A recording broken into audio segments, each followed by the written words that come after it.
In a world plagued by boredom, there's only the Triple T podcast for knife makers. And I'm your host, Dennis Tyrell of Tyrell Knifeworks. And here I've got Jared Sandoval of the one and only Echo Blades. Jared, you're back after partying on a school night. I am. I was just told that I look tired, and then yelled at because I gave the answer. I said, "I am, mother." I had a crazy weekend, and I'm here, and now I got to deal with that. I will say though, I support the intro tactics. I love it. Good. I'm just trying to be you. In a world where Denis Tyrell tries to copy Jared Echo Blades. How are you, man? I'm good. I'm recovering from working all weekend in a class, but a fun class. In a class.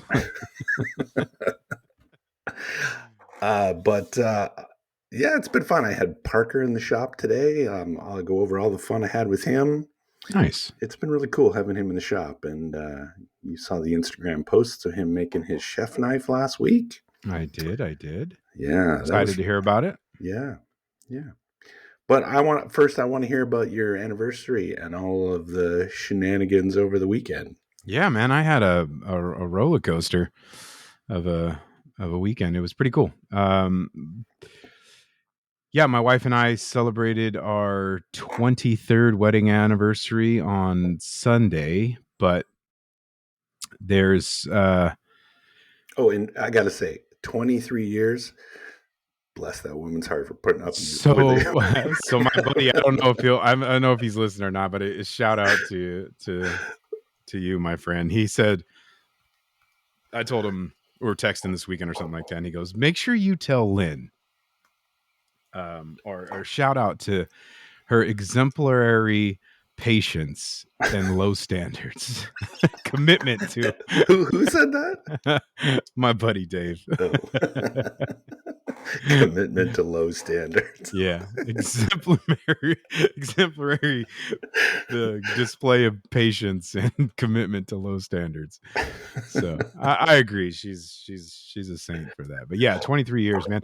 I will say this. I don't want to make a huge deal about it, but you know, there's a handful of things that I'm extremely proud of, and you know, today I don't see many people get to experience, you know, longevity in marriages, and I'm very proud to say that we've, you know, stuck it out as long as we have, and you know, we're still going. So definitely not the, you know, it's a long time. So it takes a lot of work and compromise on both sides, and I'm extremely lucky and blessed to be able to celebrate such a huge day. And that is a long time. 23 years. Yeah, it's crazy. And I've only been clean 18, so put that math together. There were some dark times. Yeah. But yeah, so we got to do that. That was Sunday. But I had a weird situation come up. So we always celebrate our anniversary and do something.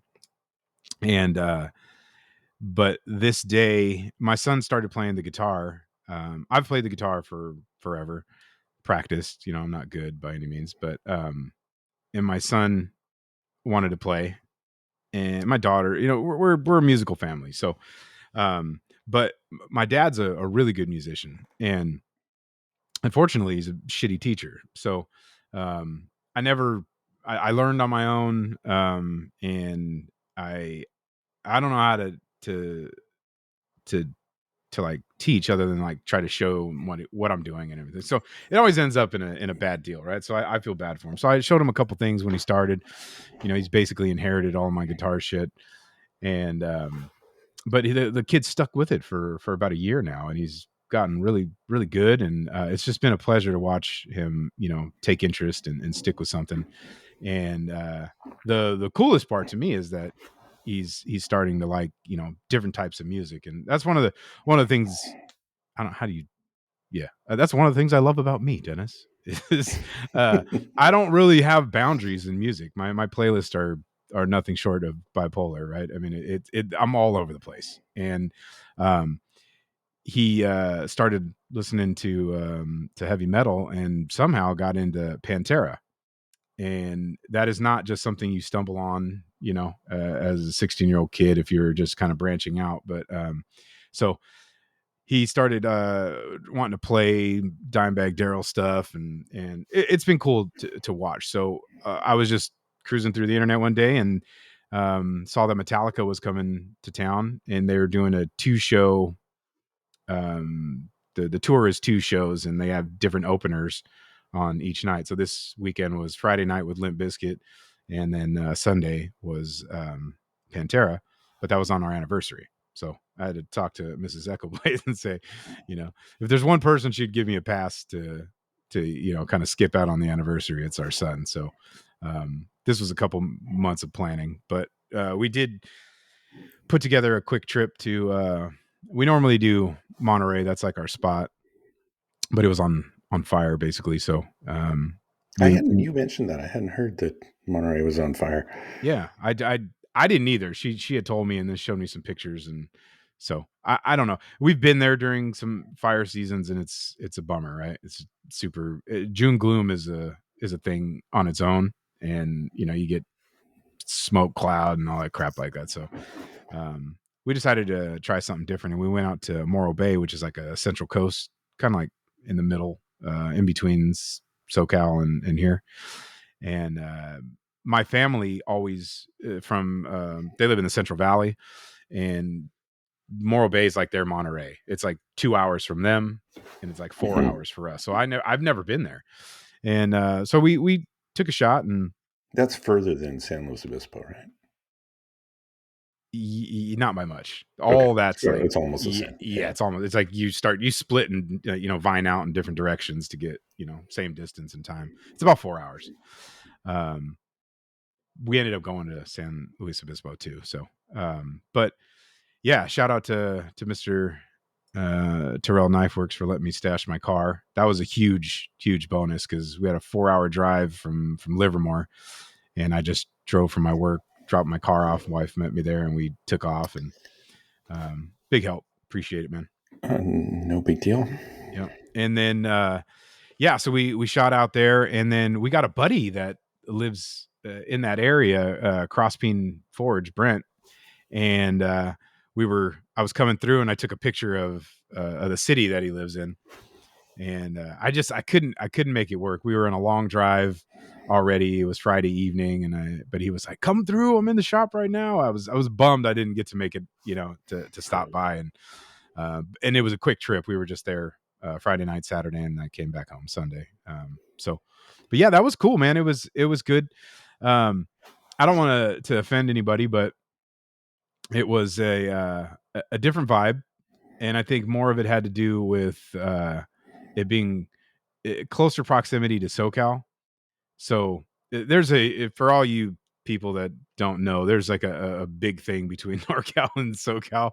We're just like entirely different animals. And I wasn't prepared for all of the SoCal vibes that I got. There was Dodgers and I don't like the San Francisco Giants. That's my least favorite team of any professional sports.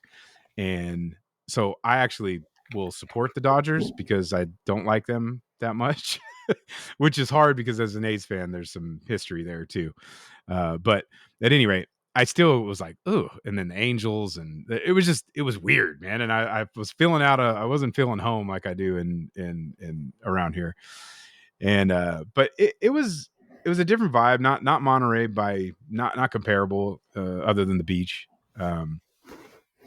Cambria is a nice little town, though. I don't know if you've ever been out that way. I've heard that it's nice, but I've never been there. Yeah, that was you just take about a 30-minute drive either direction, and you get a lot of small little coastal beach towns. And we did a nice long walk in Cambria, and ended up at in San Simeon, and shot over to Hearst Castle, which what's his name?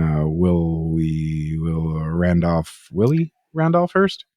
I just know it's Randolph Hearst. I don't know if Yeah, it's I think his first name is Will. I can't remember his name. Anyways, he owned one of the newspapers or something. yeah, he was a media tycoon in the dude 20s. in the 20s. Yeah, exactly.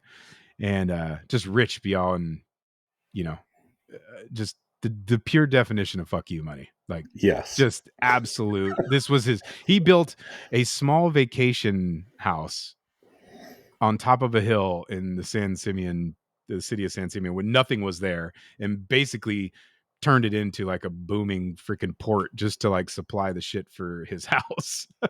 Yeah, I've been there. It is 50 opulence. Yeah, a small vacation home. It was like 53,000 square feet was the main house. Yeah. It's gargantuan and just There's full good. multiple tours. Like, you can't see the whole thing in one tour. There's Correct. 3 different tours to see the house, which they call a castle. The castle, yeah. So you had the main floor, which was basically like, because he used to host the who's who of of the times there, politicians, movie stars, and all that shit. So we kind of go in there, and you go to like the main room, and then you go to the dinner, and then the billiards room, and then they He ended was up the with this California theater. Great Gatsby. Basically, yeah. Lynn said that several times. It was exactly that. But it's like an art museum. I guess that's how what happened was the family donated it to the state of California because of all the art, and it was probably cheaper, I would imagine, for the state to take over and like procure it as a museum. He was in the 20s. I guess you could buy Egyptian artifacts. Like, there was no laws. Like, you can't do that shit now, right? Yeah. So he basically had like the Sphinx on his front lawn, and just Persian rugs and tapestries and like just all this incredible stuff. So that was pretty cool, man. And I always wanted to go there, but for us, it's like it's like a destination. You got to go do it, or you have to be in the area like we were, Right. because it's like 2 hours from Monterey, 2 hours for the tour, 2 hours back. That's that's a day. So I never did it. So snuck that thing in. That was really cool. And then we went to a place called the Madonna Inn in San Luis Obispo, and this guy had it's like a rancher dude, but he partnered up with John Wayne, and they made this hotel. It is the most gaudy. I mean, John Wayne designing a hotel is and it's funny all on its own. pink too, so it doesn't, hey partner, it doesn't fit, but I guess he had some stake in it. But I guess their big thing is they have all kinds of like themed rooms. Like they have a caveman room, a golfer, like a princess room, one of those fucking heart beds that spin in the middle of the room, and like mirrors everywhere, and like all kinds of different themes. And then they have these bathrooms. So long story short, I went into the bathroom, and I saw a guy standing in this like area. YouTube it, guys. Madonna Inn bathroom. And this guy was like standing in this like open area, and I literally thought he was like cleaning the place. And so I went around and used the regular pisser. And as I'm doing my business, I hear this, and I'm like, "What the hell's going on?" So I finish up, and I go around the corner, and this dude's pissing into this waterfall. It's like a piss sensor goes off, and a waterfall just starts coming down, The and you're Willy like, Wonka of bathrooms. yeah, basically, dude. It was the most amazing thing ever. And I'm like, and I don't know how um, it's just kind of crazy to think about me standing there watching this waterfall while there's this guy pissing into it, and I'm just like, huh? Just kind of, it was a little awkward. And I go wash my hands into this like clamshell like sink and stuff. It was just weird, man. And then we had dinner at this steakhouse that's supposed to be good. It was meh at the best, dude. It was. We'll never go back. It's just kind of, just do it to do it and move on. But probably would add a way nicer dinner there in Morro Bay or something like that. But yeah, that was cool. But then I had to drive back 4 hours on Sunday morning, pick up the car, and then chill out for a couple hours, and then basically drive an hour and a half back to Santa Clara to do the concert, which was fantastic, dude. That was just an amazing thing. Like I was just saying about, getting to experience that with my son. I've never seen Metallica. And or any of those bands. And they had Suicidal Tendencies opened, which is not my thing.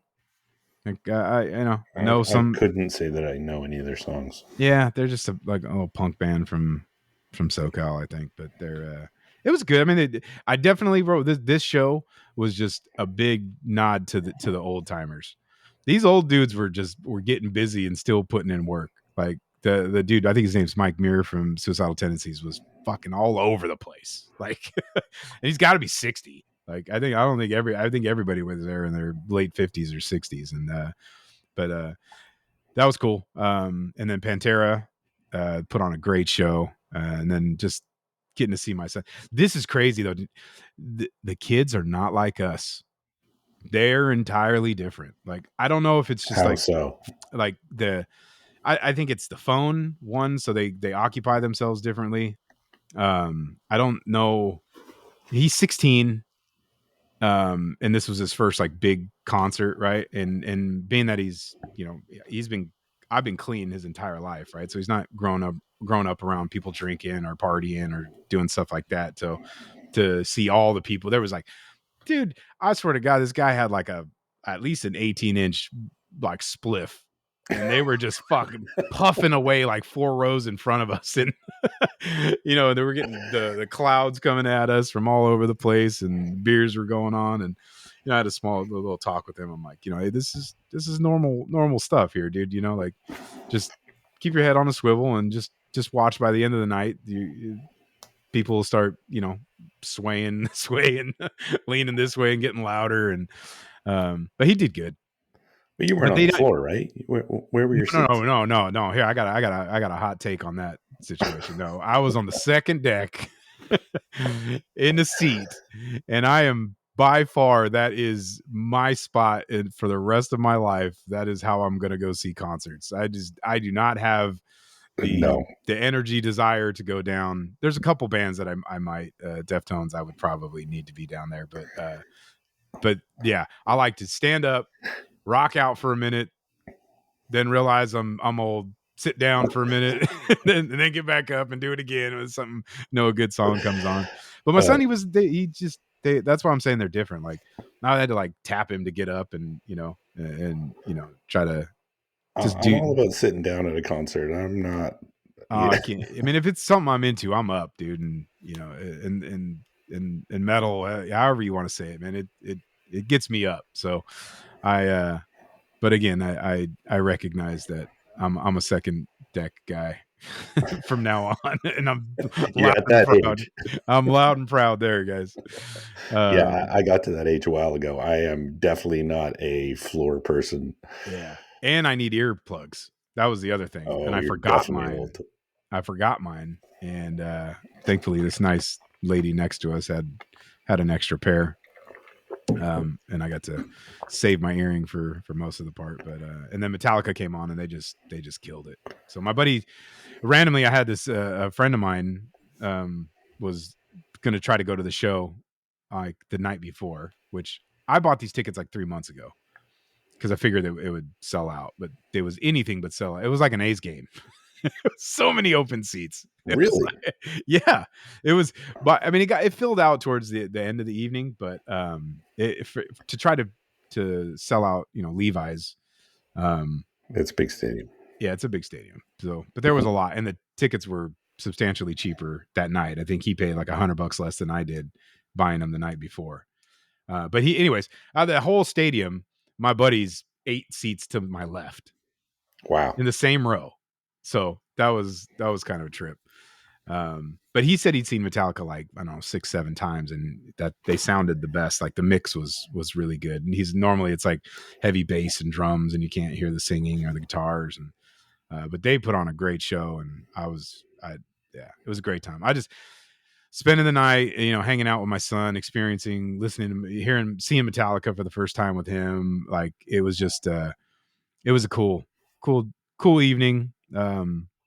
Lynn's not into that at all. So, like, every now and again I'm like, we should have brought. Nah, she would have hated every minute of it. So, but we had a good time, and yeah, it was didn't get home till like 12:30, And I had to go to work today, so I'm dragging a little ass, but c'est la vie. Yeah. Well, that's Good what you time get though. for partying on a school night. Yeah.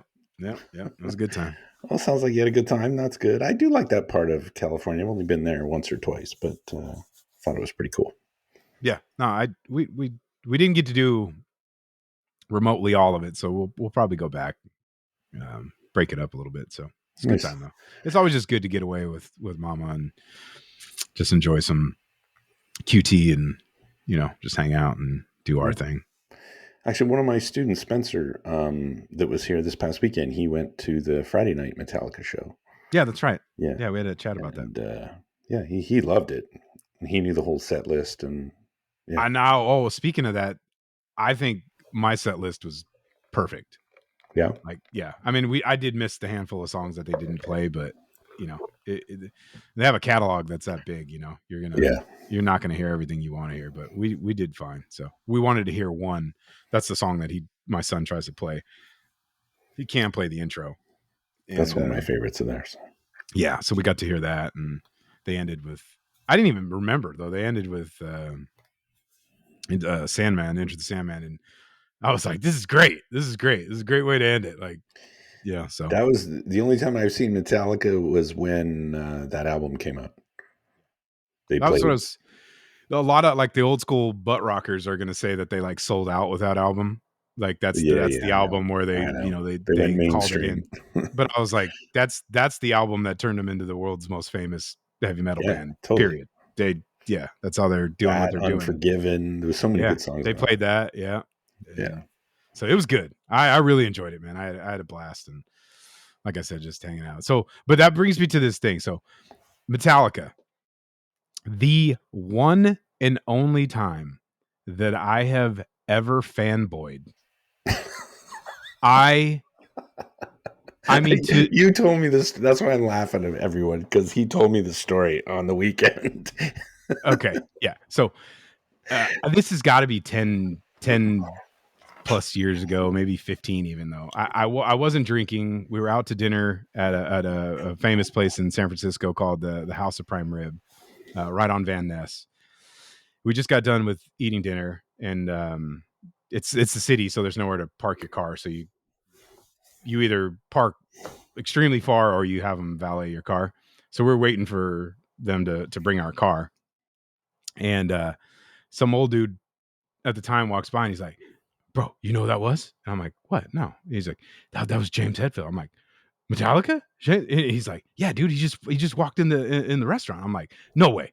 So I go back into the restaurant, and I mean, this could be hard to do without like the visuals, but I go in there and I peek my head in, and I see him. I'm like, "Holy shit, that is fucking James Hetfield from Metallica." And I just start like so awkwardly start like inching my way like over towards him, and he's talking to the hostess, and I fucking snake my way right next to him to like almost where I'm like awkwardly like bumping arms with him.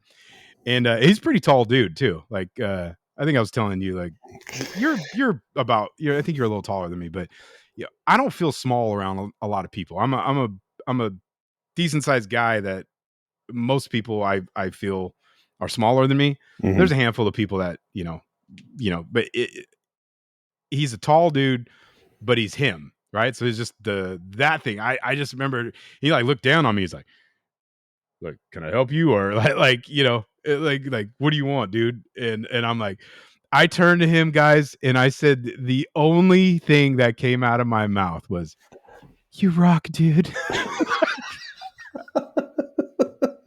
That's all I could come up with, bro. That is it. I should put my hand out to shake his hand, and I was just like, "You rock, dude." I might as well just fell right on my knees in the middle of that fucking place. Him. Yeah, unzipped him. It was that bad. And I, to this day, I feel zero shame about it, because that was a freaking highlight. It's a great story, but that was not my proudest moment, but it is absolute. I could not come up with anything other than "You rock, dude." Like, just It was so bad. And he's like, right on, man. Thank you. And I shook his hand. I couldn't even ask for a picture or anything. And then I just kind of fucking fanboyed my way out to the freaking car and was like, oh my God, it was crazy. So yeah, Yeah. that's that. So full circle there. Me and James are best buddies, and Yeah, since you that couldn't day. have lied and said he signed your shoes or something. No, I tried to unzip him. That's how that went. Yeah, sorry guys, that happened. But it was great. It was great. But yeah. So how would you get into? I'm just working away.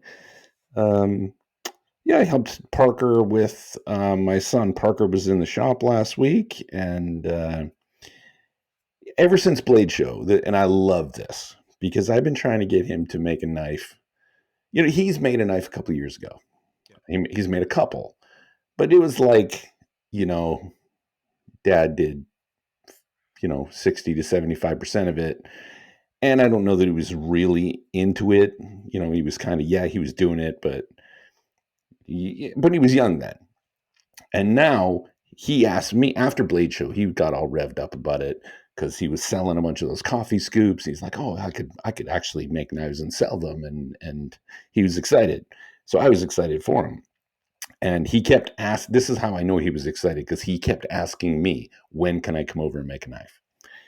So last week he came over and we just did a AEBL stock removal chef knife. But he did awesome. I put him up with the Tobin jig to grind it, and he did great. And he did all the steps and everything. I probably did maybe 10% of it just to fix up the final grinds for him, stuff like that. But yeah, he did great. And he even did, because I said to him, like, hey, if it's an ABL knife, you should do something to it to make it stand out. Why don't you do segmented handle scales? And he was all over that, and I said, fine, here. And he really liked the grip tech, so he used that green grip tech with some carbon fiber on the front, with some white G10 liner separate. I think it looked amazing. And it was my first time working with grip tech. And the only thing I thought was weird is when you grind it, it like comes off in like little shoestrings, which was really weird. It grinds easy, but I don't know, it comes off the grinder really weird. It comes up your belts a little bit too, but it's nothing crazy. No, I didn't find that I didn't notice it gumming up belts. It comes off in like strings. Did you use the Razor Star? Yeah. So Denis is probably one of the only makers that I know that is not a belt snob. He's got like a very small selection. He has a decent amount, but he uses ceramic 36 and just like for everything. Like it wigs me out every now and again when you're like, oh no, you grab that one. I'm like, bro, you're not using aluminum oxide or like, all these things that other people do, keep the wood belt separate. And I mean, you do that, but yeah.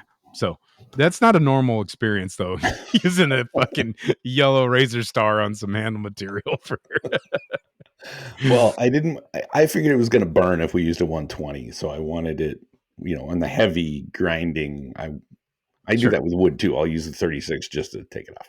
Anyway, it comes off in little strings, which I thought was interesting, but it finished up great. Yeah.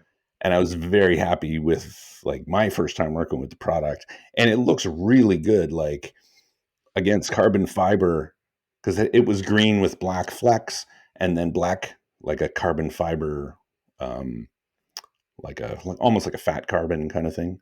Yeah, and you try to say I gave you the shitty ones. No, you just kept the copper color is the one I would have gravitated to. There is no shitty ones. There is no shitty ones. What I'm saying is I kept the copper ones because Mr. Copper didn't deserve it. But yeah, he finished that knife, and it was my European chef knife model, which I'm really leaning towards now, as opposed to the Giotto, like the K-tip. I'm really loving that profile. So he did that. It came out great. It was a razor when he was done. We we didn't do an S grind, but we did like a convex edge on it. Sure. And it was a slicer. It was nice. Nice. And then I get a text this morning from him, hey, when can I come over and start my next knife? I'm like, Cool, man. Yeah, that's awesome. Yeah, that's awesome. Yeah, so today we profiled and he profiled and did a Hunter out of 1084. Cool. Which he's already heat treated. And, you know, I've taught a lot of people to grind. And I'm pretty confident that I can teach anybody to grind a knife. And some people, you know, absorb the knowledge better than others. But Parker was definitely above average. He's done it before, but he did great. I didn't have to jump in at all. A couple of times I said, oh, don't do that, do this. He changed what he was doing. It was great. So cool. I was really proud of him and happy that he's in the shop. But I got to say, so this part was really funny. So he's hand sanding. This is last week. He's hand sanding the chef knife, right? Using like 220. And then I tell him, okay, go to 400, get the 220 scratches out. And then after that, I say, here, and I handed him like a little piece of, you know, the rubber strips that I use. And I said, put this on the stick and then do like straight drags with the rubber backing. So then like 10 minutes later, he brings me the knife. I'm like, he didn't put no paper. He didn't put any paper. And I'm like, that looks like shit. What did you do? And he's like, well, I used the rubber like you told me. Oh, that's like, great. dude, you got to put paper. You got to put sandpaper on it. That's great. That's the finishing technique for the grip tech. The rubber stroke. Yeah, even he was laughing at himself about it. So yeah. But yeah, man, I'm glad you guys used the grip tech, and if you guys haven't tried grip tech, go check out Grip Tech Official. Matt's got a new line that you could take up to even higher finish, but still has the grippy gripness. And you can use the discount code TT10 for 10% off your next purchase there. So make sure. I can't imagine anybody has not heard of it, but if you haven't, you need to go try it out because he's on to some. He's got amazing momentum right now with a great product. So make sure you go check that out. It's so many colors and combinations, and it works really well in segmented scales. I tell you. Nice. And then the other thing that, you know, I'll finish off. I told Parker, and I asked him like, okay, what are you gonna? You know, his chef knife came out really nice, like something he could sell. And then I said to him, like, but he's going to keep that one. He's keeping the chef knife. But he said, well, I think I might want to sell this Hunter. And I said, fine, but what are you gonna use as your maker's mark? What are you gonna call yourself? You know, is it going to be P Tyrell Knives? But like, what are you gonna kind of? And he didn't want anything to do with like the Tyrell. Like he didn't want to piggyback on any. He didn't want to do. Yeah, because we were joking that we should, because mine's a shark and he should be Baby Shark Knives, but yeah. He didn't love that. But shout out to my wife, because when she first met Parker, she would call him P-Dog. So he's going to call himself P-Dog Knives. So, and we looked at logos today. Actually, I think you're going to laugh and say I'm old, but it's the first time I've ever used ChatGPT to actually generate an image. And I have never done it. I am on the fence about it. We have a friend here that I've been giving a bunch of shit about it. It is a part of life now, and you'd be foolish not to try to take advantage of.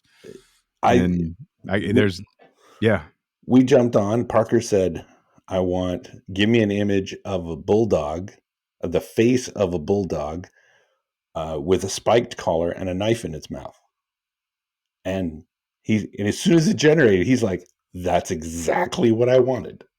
And the only thing we changed was, okay, regenerate the exact same thing and put a P on the knife. So there's the letter P on the knife. And the logo looks amazing. It would be a perfect maker's mark. Nice. So yeah, P-Dog Knives coming soon.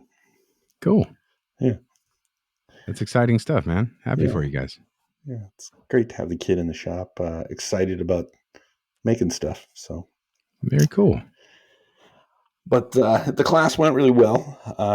This was Spencer, the one guy. The last 2 Wednesdays, he did a Damascus course, and he did really well. We did a really nice mosaic Damascus pattern, and I did an Instagram post just a couple hours ago on that with a picture of the Damascus. It just came out really, really good, nice and symmetrical, and it looks good. Did he wield a curvy peen? Well, we didn't. Sorry, they did this weekend for sure. Okay. Not for the Damascus course, but then we were joined by another student for the 2-day bladesmithing course. He didn't use the mosaic Damascus. He's going to keep that. But Yeah, for good that idea. course, the guy's definitely the prime vehicle for moving steel was the 2 Basterds straight peen hammer. So yes, they were flopping around their peen like crazy and hitting some steel. So if you guys need to get yourself a hammer, go check out Frank and Nita over at 2 Basterds, Texas Smithy and Supplies, and get yourself a peen of any variety, straight, cross, curved, you name it. He's got a fat peen for you. So go check him out, because it's really grand when You have a fat peen in your hand. Yep. But the guys did great in the course. They ended yesterday with some and they did hunters with false edges. So like we ground the clips, and yeah, it went really well. I love it. Yeah. I love it. I am looking for something. God dang it. What are you looking for? That's the Peyronie peen. That's What? the Peyronie peen. What the hell is that? Peyronie.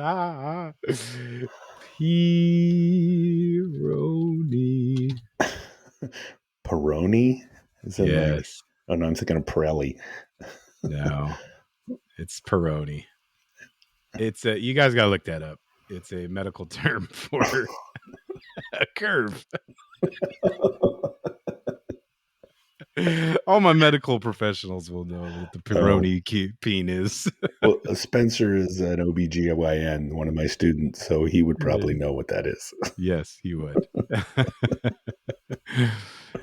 Shout out to Matt over there at Grip Tech. He led me on to that. I got to work the Peyronie peen into the read. It's happening now. Well, you're gonna have to explain that to half the people. But. No, I'm not. You're gonna have to look it up. It'll make all the sense in the world. Oh man, cool. But yeah, now I'm still back to these stainless steel Damascus folders, which I'm hoping I'll probably have those done in a couple of days. They're pretty much done. I just got to do some finals. And that video will be up, I think, this Saturday. And you will get to see the one and only Mr. Coy Baker in the shop when he was here, and we made that stainless steel Damascus. So stay tuned, and they'll be carrying stainless steel Damascus pretty soon. But if you want to get yourself some premium steel, copper, bronze, any of that cool stuff that they make, you got to get over to Baker Forge and Tool. Or use the app and get yourself some of that amazing steel, or any of their etching products. Any of the gator pisses, the regular, the max, and the heavy. And I will be using the max. I haven't etched these folders yet, but I will be using the gator piss max to etch the stainless steel Damascus Nice. sometime this week. So I'll definitely have that in the video. But it'll be fun. Haven't edited that video yet, so we'll see what kind of funny thing. I know Coy did a few funny things that I got on video, so I'm looking forward to that. It's a good time. It was a good time. Yeah. Yeah. And they got the all new nano ceramic gator skin. Yeah. I coated both of my students' knives with that stuff before they left. And I do find using the heat gun on it works really well. It cures it up much quicker. So if you're pressed for time, you can always hit it with a heat gun and cure that stuff up. But I'm really loving the gator skin. I did my review video on that last week. My Triple T video was the review of gator skin, and I was impressed. You still got to leave it alone for 24 hours, but yeah. I mean, you to cure it, he means dry. I only say that because my dumbass was wrong. No, you can fast cure it with heat. It's not just drying it. You are like fast curing it too. Follow the directions. Dry it up and let it sit for 24 hours. Don't take the Denis Tyrell shortcut. I talked to Coy, everything, and Coy said, yes, this is another option. You can hit it with a heat gun and it will cure faster.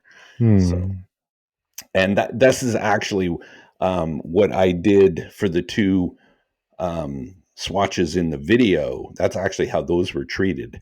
And dipped in water, there's a control one without any gator skin, and then a regular one, or one that is treated with gator skin, I mean. And they were dipped in water several times over several days. And at the end, the control is rusty and the gator skin one is totally clean. So just beat off. Just beads right off. Beat off. So yeah, get yourself some gator skin. It's worth it. It's good stuff. Works on your socks too, boys. Don't worry about it. Many uses. And thank you for finally picking up your my beat off socks. Your beat off socks stuck in. Oh shit! I got some big news here. Oh Jesus! Some big news here. So I have not officially jumped the Crocs ship, but I have entered a new realm for a new high speed style rubber shoe, and those are called canes. It's just a Croc wannabe. Looking at it, I would still think it's a Croc. No way. It is a full slip-on shoe. It is a active. You can work out in it. It's got super support and the heel squishy time. And I wore those things all weekend. It looks like a duck. It sounds like a duck. It is far superior in the realm of activity. For lounging, you want to chill around and put on some camo Crocs and have your feet disappear, then yeah, stick with the Crocs. But if you're into that active lifestyle, which by the way, now I've transitioned into there because I went to the fucking gym last week. Yeah. Who's Jim and where did you meet him? No, just the GYM. This is the active place here. Jim and I, his name's James Hetfield. Okay. That's where I did that. All right. So don't worry about me and Jim, but I did. So I was teasing my son because we've had a gym membership for ages, and it had been so long since I walked into that place for that. First off, now there's like an app that you can like scan to like check in instead of just walking in and telling them your name. Mm-hmm. I didn't have the app, so I did have to tell them my name. And as soon as I told them my name, they clicked the button. Motherfucking balloons fell from the ceiling. Like, the world's longest away member has arrived. What? Balloons fell from the sky. Like, it was, welcome home, man. You've been gone for so many years. And you're still paying for the membership? You're one of those guys? It was the world's most expensive gym visit ever. Because it's like 6 years of fucking membership fees that I, went in one visit. So it was fantastic. My son was dying. I was telling the lady, I was like, where's my balloons? Like, like, she's like, look at the picture. You don't even look anything like this anymore. I was like, well, yeah. I mean, I was taken in 1980, probably. You were thinner back then? No, it was bigger. You're the only person that comes back after 6 years, and I'm smaller. Yeah. Oh, there's been many versions of Jerid, so yeah, this one's not the peak beast mode one. Okay, but yeah, that was cool. My son's been working out, so he asked me to go, and I was like, all right, man, let's go. And we lifted some weight. I was sore as shit. It's the day after, right?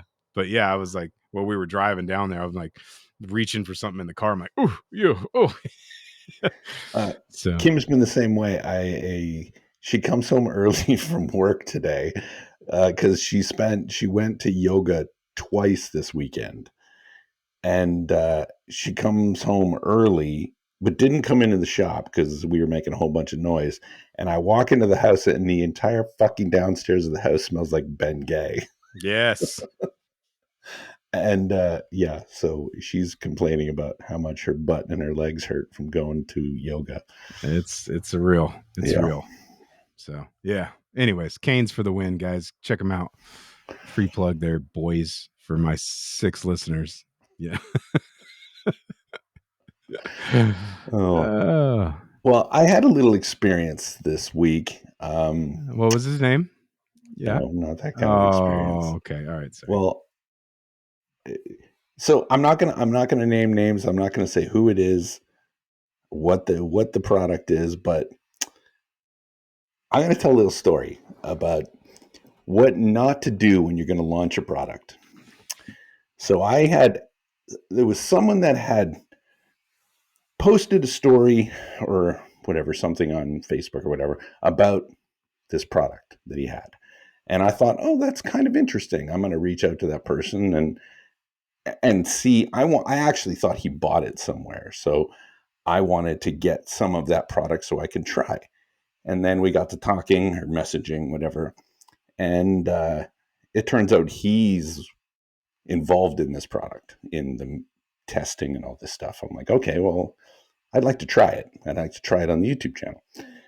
And, but it's like, I'm only going to review something if it's something my audience can use and get. It's absolutely no good for me to review a product if my audience can't get it. Like, what the fuck am I reviewing it for? Right? Like, fair enough. Like the audience is going to be like, okay, that's great, but I can't get it. Like, what's the deal? So I tried to explain to this guy many times because I'm like, okay, this is interesting. You're telling me, and he's like the science guy, and he's telling me all about the chemical. Like, it must be what, what I sounded like in my 20s talking about computer science. Like, it's yeah. And he's like, blah, blah, chemistry, blah, blah, chemistry, blah, blah, chemistry. And I'm like, just boil it down for like a layman. And I'm like, how would you explain this to somebody in your elevator pitch? And he goes on for like, I'm like, come on, you got to dumb this down, like marketing. And it's just not going well. And I say to him, like, look, you need to, if you really want to make this a go of this, you got to get a website, you got to get a marketing guy, you got to get a name for this product. And he's like, oh, yeah, okay. Comes back in a week with the name of this product, which is just fucking terrible. Like some weird chemistry name that makes no sense. He's got no website. He wants me to give his Facebook link in the video. And I'm like, no, I'm just not doing it. You're not ready. So I decline this. I'm like, I'm not doing the review. Forget it. So he gets whatever. And I found, I'm going to ship this back to you. It's unopened, whatever. And he eventually says, no. And he kind of like, he gets mad, but then he says, yeah, fine, keep it. So now time goes by. There's a competing product that I review, that I put a video up, and he then posts a shitty comment on this video, like that I'm a snake, that I'm not doing the right thing. And I'm like, you were never ready. So guys, if you're going to get a product, if you're going to do something, like you want to get a product to market, do some marketing, do some research, and get, like, this is like the Betamax. Even if your product is the best thing out there, if you don't know how to market it, you don't know how to brand it, you don't have have a slick name, have an elevator pitch. If you can't tell someone about this product in 30 seconds about why it's cool and what it does, you're not the guy. You're not going to be successful. You bringing a product to market, and you need to go get a marketing guy or some business guy. And anyway, I was pissed off that this guy went off and he's, I'm going to sue this, and I'm and it was ridiculous. So I dealt with that over the weekend. And I reached out to him and said, hey, like, what's the deal? Like, is this your play now, just to post a shitty comment? And so, yeah, he apparently is going to sue people and thinking someone else stole his idea, and like, oh, geez. Anyway, so I had to vent because that pissed me off. Well, salty he was, huh? Yeah. It was ridiculous. He acted like a child. And, but, shit happens. If you don't know how to bring something to market, don't get mad if someone beats you to it. Yeah. You can beat off with that stuff. Get out of here.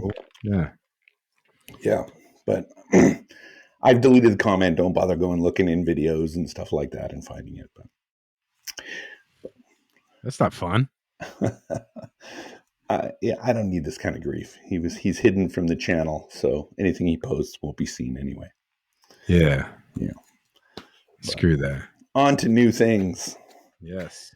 Like, where do you go to get the most awesomest and plentiful supplies for your knife making?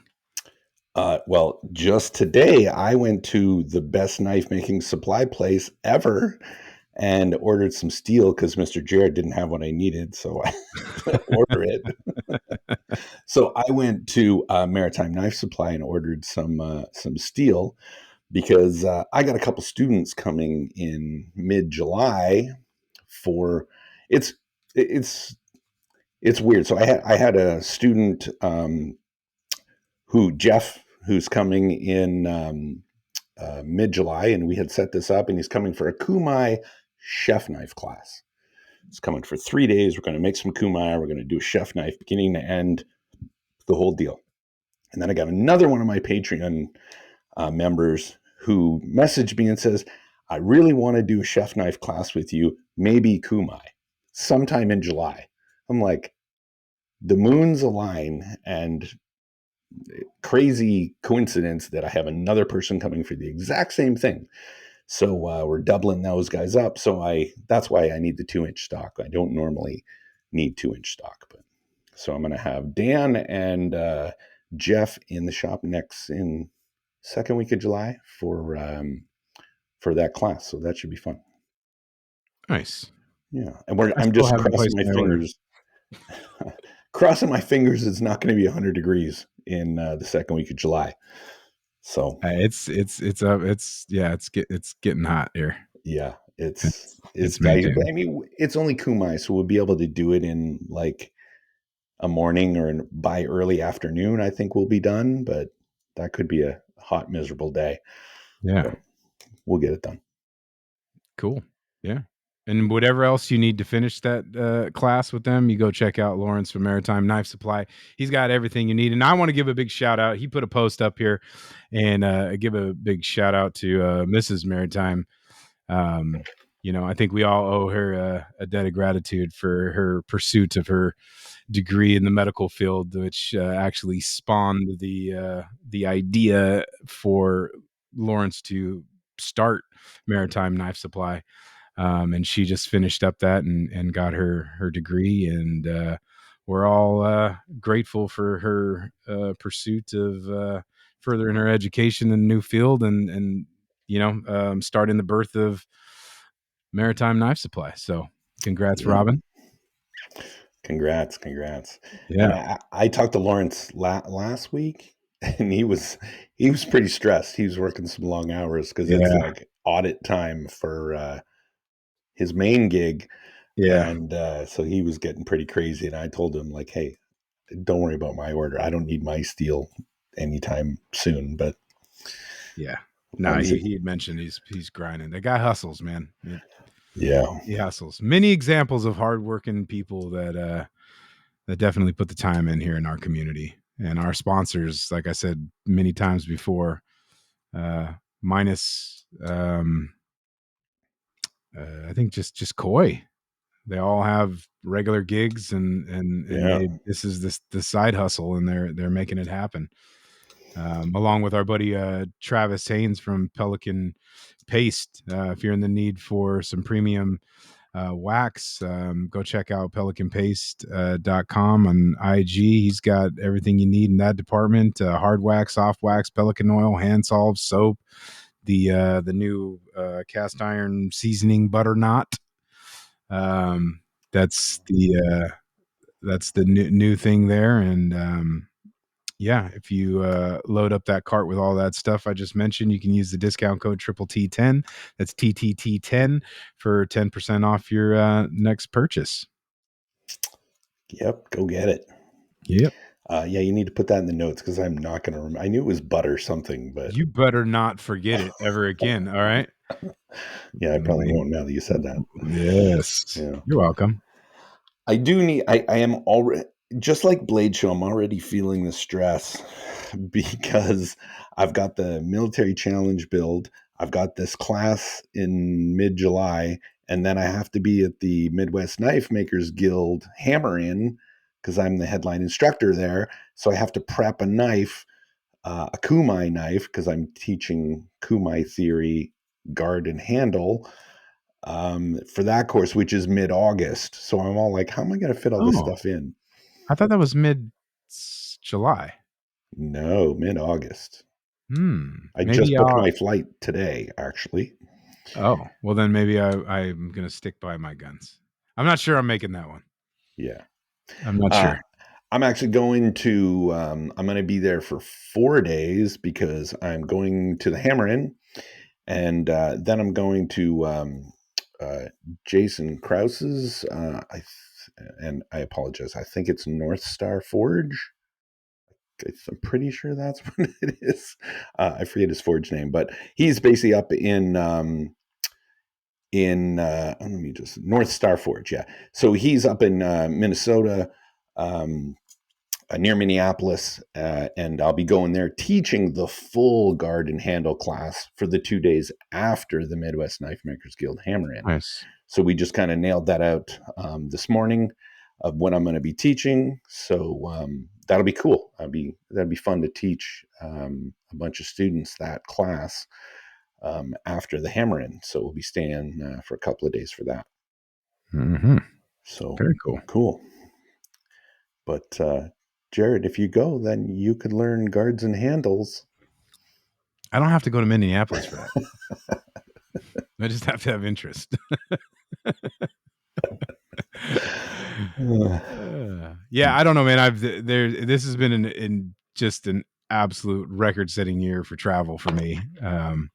So it's not quite sure I can fit in the rest of the work travel, potentially Makers Camp, bunch of things. Yeah. So And I don't know. That Hammer In is Friday, Saturday. So you'd have to take at least a day off work. Yeah. Probably two. Yeah, because to get that in. We'd pull our famous East Coast red eye, but I don't know what you did. So yeah, I don't know. We'll see. Chances are I won't be joining you, but it's good for you to get out and do things on your own, Dennis. I can't hold your hand through everything. Okay, buddy? You're a capable human being. You're well on your way to. Who's going to carry my luggage at the airport? I don't know who carries it when I'm there. Parker? Oh, P-Dog himself? Get out of here. Someone's got to do it. That's right. Oh. And actually, to complete that, my military challenge build has taken a little swerve because I did have a client that wanted a U.S. Navy officer's sword, which is why I was grouping this as my military challenge build. And unfortunately, he's backed out. So I am switching up the build. It will be another U.S. military weapon, but you guys will have to wait and see what it is. But it's a popular one. I think a lot of people are going to like this one. Man, I'm going to bust your balls here. You are going to turn an order into the challenge on something you've already done? No. This is a brand new. It's a new order. Well, that's what I'm saying. But you've done the officer sword. Yeah, I've done it once, but this is a totally. He wants a kumai. It's a totally different thing. Like, I need some more creativity out of you, old man. That I'm well, not buying that. You're the leader of this damn challenge, buddy. I want to see a freaking nuclear bomb or Damascus bomb. nuclear bomb. Yeah, I'll get Kim to bring some back from the lab. Yeah, there you go. No, I'm picking one that I've wanted to do for a while, and I think there's an insane cult following for, for this branch. And have you done this before? I have not. See, that's the Denis Tyrell we all love and want to see. I have not, and it's it'll be a good one. I like this. I wanted to do it's a sword. I've wanted to do this sword for a while. So there you go. I think it'll be cool. Okay. All right. I just haven't decided if I'm going to do it in Damascus, if I'm going to do a layered one. Like, I'm got a whole bunch of stuff spinning in my head, but all right. I don't know. But I actually have one on order, like a replica one, so that I'm not going to totally fuck this up, and I'll have something to work off of. So that's I thought was a good move. So I have all the right dimensions, and it comes out correct. You know what I mean? Mm-hmm. I do. Now I do. Yeah. What the hell's happening here? I don't know what's happening. Nothing. Go ahead. Who do you have for Maker Spotlight? This is one of those, someone that just just followed me in the last couple of days, and then I took a look, and I was really impressed. This is Amondo Knives, Amondo, Amondo Knives, no underscore or nothing. Only 510 followers, but some really cool knives. Like the third, I was really impressed.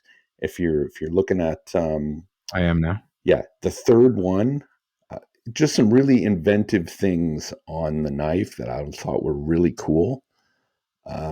Just like some of the relief on the edge of the knife, I thought was just some really cool stuff.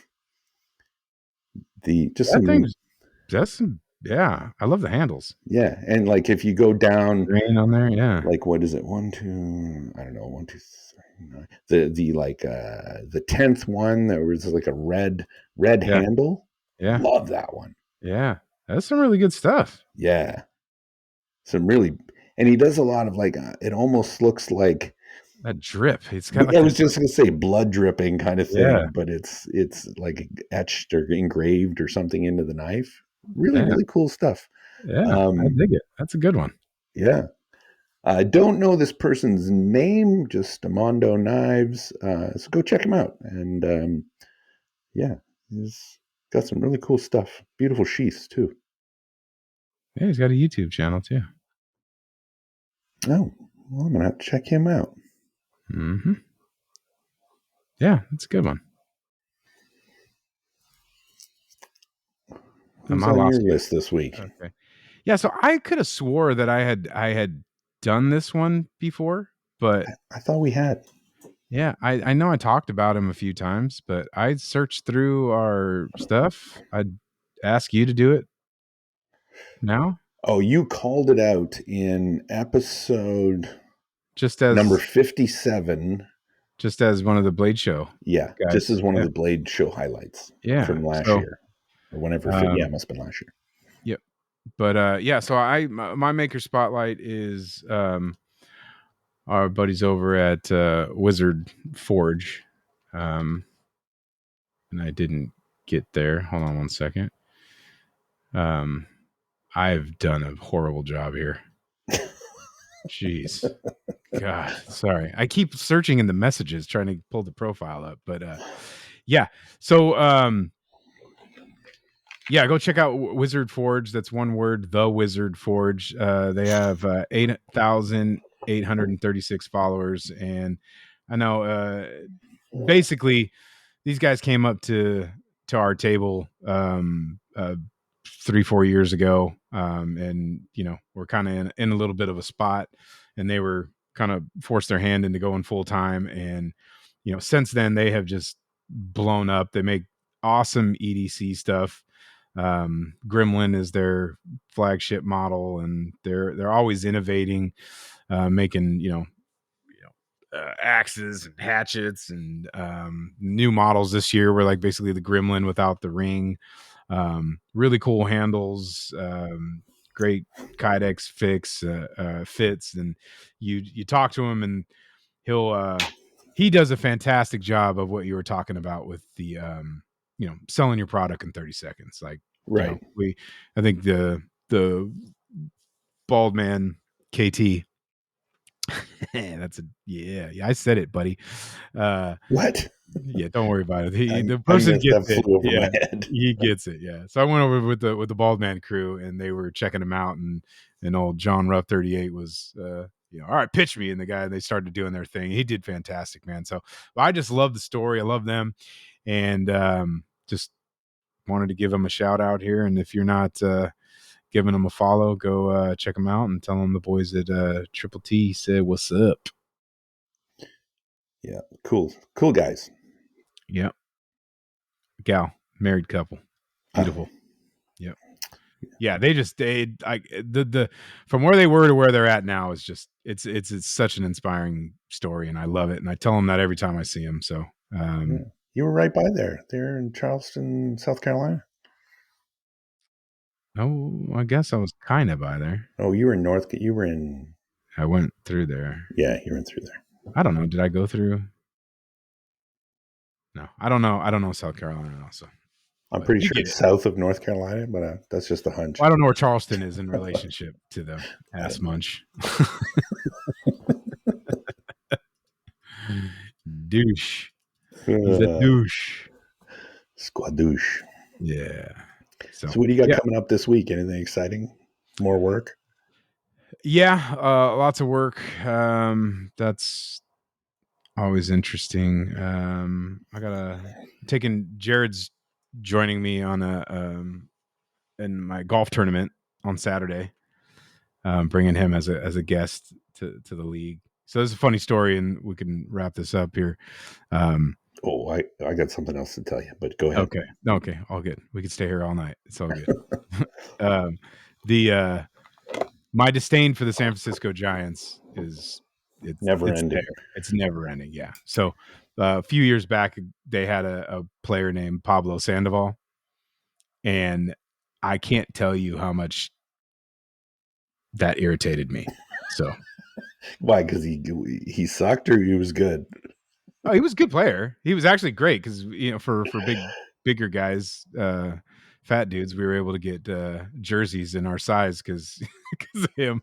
But he's a good ball player. Nothing personally against him. His last name was Sandoval, and he was on the Giants. So every time I said my name is Jerid Sandoval, they Pablo Sandoval, and they called him the Panda, and I fucking despise. So I'm setting it out there, whatever, because the Jeff, who as when we were in high school, I was notorious for being a giant asshole and making fun of people and stuff like that. So Jeff signs me up for this league, and everybody has a nickname. All the members, right? And I was a guest for all these years. So the first time I signed up, I see the fucking printout come up, and I'm like, dude, where am I? And he goes, you're there. You're in my group. And I'm like, the fucking Panda. And so that's my name in this group, and I have to accept it because it's a good dig. But I was dying because we got the roster for who was playing this week, and it's Panda and Little Panda.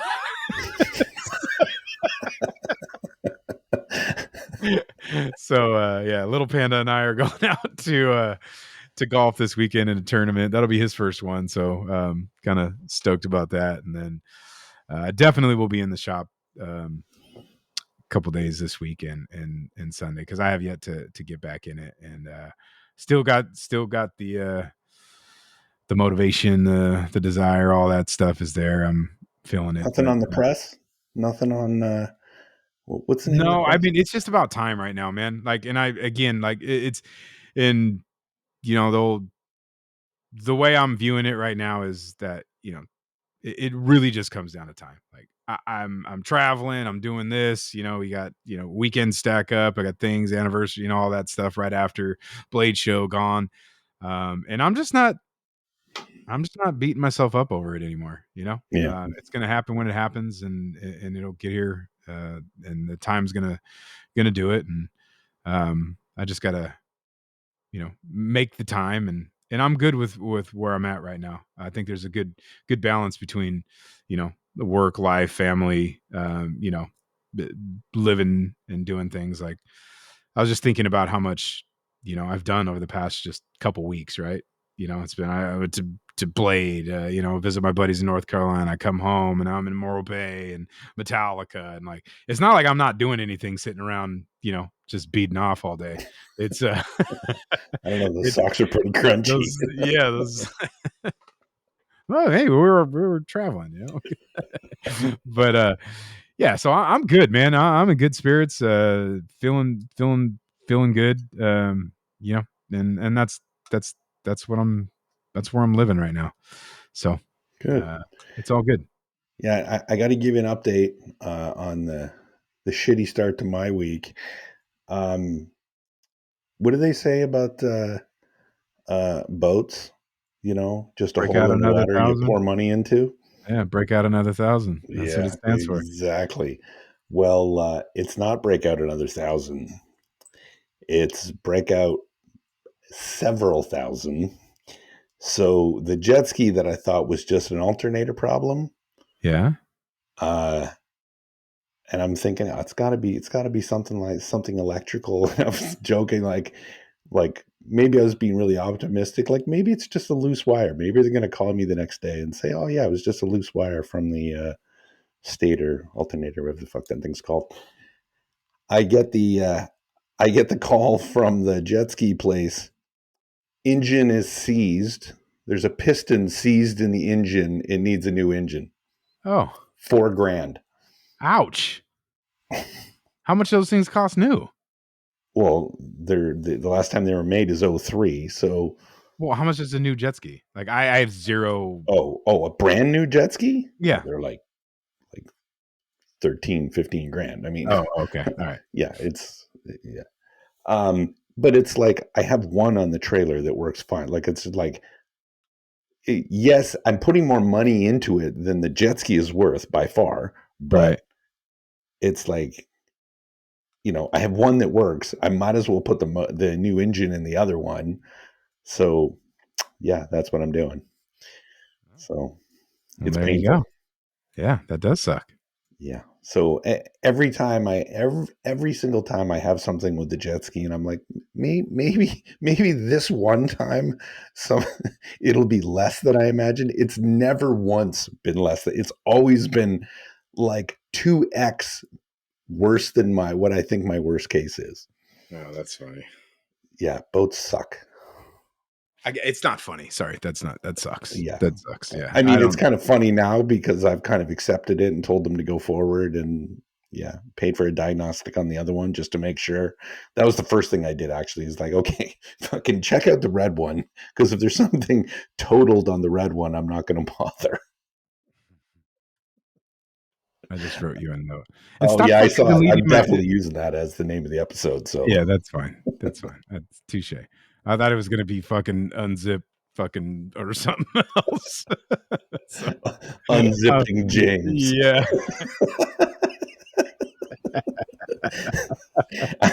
I might just incorporate that in there. Oh, that's good. Panda's going down. Yeah.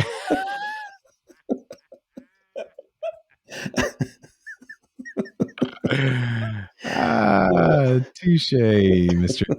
Former Canadian. Actually, good. Thank you. You just reminded me. I have an interview for my passport application on Thursday. I better go get some pictures taken. Yeah, and dude, we have these notes here. I've been getting busy on them. Don't fucking erase my notes. First of all, it is common courtesy when you're gonna fucking erase all of the notes before you put new notes in, so that I know you copied them and you put new notes in. All you need to know is that anything south of the word Jared is none of your fucking business. All right. stay out of it. Yeah, right before we like an hour ago, I was like, because Jared's lazy, does actually go and he copies the notes but doesn't delete the ones from last week. I normally do, but I was but he utilizing didn't. the So format I had. I thought it was being nice by clearing the notes, so Mr. Last Minute can put his notes in. But That was funny. I was like, "You mother." You could have just hit undo. You know that, right? No, and then I would have undid your notes. P-Dog would have been lost forever, just like my other notes. We were gonna have the best show ever, and now it's just instead this one. you got this. Yeah, now it's just Panda's going down. Panda's going down. I think. All right, that's the new name. I don't have shit else for you, so. All right, we're done. I'm done. Yeah, bye. Bye. It's going down tonight. Oh, James, I love you. You're the best. You rock. You rock, dude. And that's a wrap.